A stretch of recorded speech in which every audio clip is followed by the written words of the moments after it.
Roe versus Wade established the constitutional right to abortion in the United States, and that precedent has been in place for nearly 50 years. Now people across the country are reacting after a leaked draft of a U.S. Supreme Court decision shows it's poised to overturn the landmark abortion case. There have been rallies for and against this across the country yesterday, including here in Colorado. People already come to Colorado for abortions from several states. The state health department says out-of-state visitors accounted for 13.5% of abortions here last year.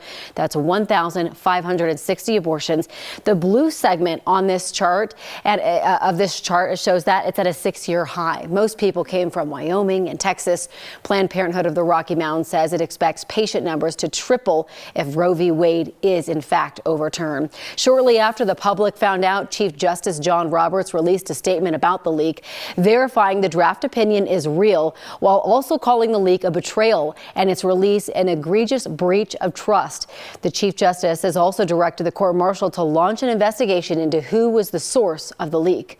Justice Alito's leaked draft majority opinion has people talking about more than just abortion accessibility now. There's also the question of how overturning Roe v. Wade could affect other landmark decisions like same-sex marriage. Jordan Chavez read through all 98 pages of this opinion and spoke with our legal expert to get a better understanding. And Jordan, a big issue centers around a shift in how the high court operates. Yeah, you know, Corey, and it actually doesn't have to do with the fact that a majority of justices were appointed by Republican presidents. In fact, there were actually more Republican appointed justices on the court when Roe v. Wade was first decided. Back then, the ruling fell 7-2, and 5 of those justices who voted in favor were appointed by Republican presidents. Now, though, we are seeing the Supreme Court becoming more politicized, starting with these very contentious confirmation hearings that we've seen. And with that comes certain ideologies that we've experienced now for centuries.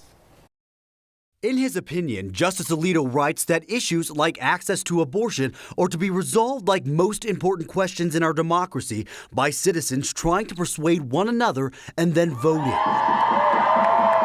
Essentially, because abortion is not referenced in the Constitution, it therefore is not protected by it either and should be sent back to the states for them to decide. If the attempts to eradicate some of these rights happen, I think it will end up in the states. 9 News legal analyst Whitney Traylor says if that's the argument regarding abortion accessibility, it's possible other fundamental rights, only recently recognized, could be in a similar position. Think same-sex marriage. If the court is moving in a more conservative direction, I think you'll see them overturning some of these cases and saying, these are issues for the states. Traylor says right now it's hard to say if that will actually be the case, and he warns for everyone to pay close attention to what's happening and ultimately vote. So it's important to have these state fights, fight in the legislature, fight for your governor, because these are where the issues may end up. Now, going back to specifically the issue at hand, Traylor says his real concern is about a trickle-down effect that could actually be more immediate if Roe v. Wade is overturned. Currently, in some states, one of the rare exceptions for performing an abortion is if it is a medical emergency, even in cases of rape and incest. He says that could put doctors in a position to second-guess if they are actually making the right call, afraid they might end up in jail for performing an abortion, even under emergency circumstances. He says patients could die and the doctor could still face trouble for medical malpractice or negligence even.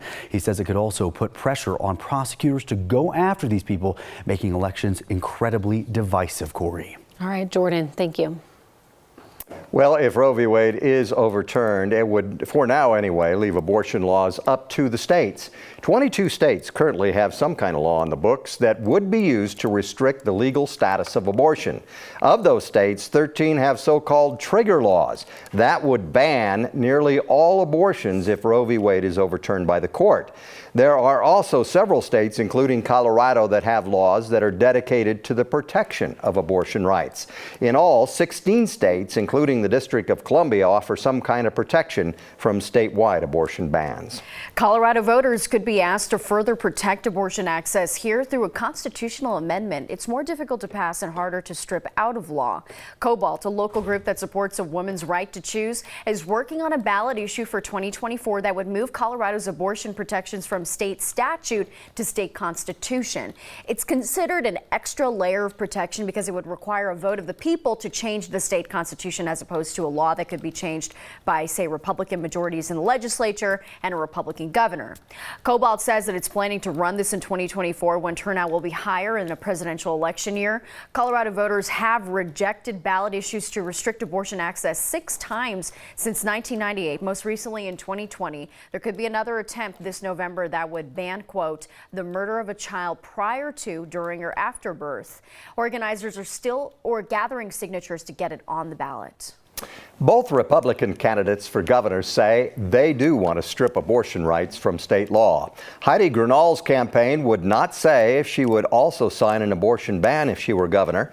Greg Lopez said he would sign an abortion ban, and he explained to Kyle Clark why he wants access to abortion removed from Colorado law.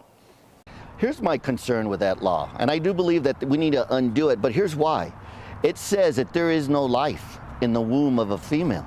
And I think that's wrong. I think we need to acknowledge, I have 2 children, you have 2 children. I think we need to acknowledge that life does exist in the womb. And when I read that language, it gives me really pause for concern as to, did we lose our moral compass here in Colorado? Dr. Warren Hearn worked at the first abortion clinic in Colorado back in 1973. Nearly 50 years later, he's still practicing in Boulder at 83 years old. Before Roe v. Wade, he thought too many women were dying because of unsafe illegal abortions, and that's why he started his practice, he says. If the Supreme Court overturns Roe v. Wade, Dr. Hearn worries history could repeat itself. Women will die trying to have unsafe and illegal abortion because they can't get a safe abortion. I have always felt this is an extremely important service. And there's never been a time when it's less important. He says he thinks he'll start to see more patients coming to his clinic if the wait lists at other clinics in Colorado start to get too long. And one thing you want to know about the weather today, going to be on the cool side, 40s and 50s with a chance for showers, maybe a few thunderstorms, but tomorrow a bit better, more sunshine and warmer, 60s and low 70s.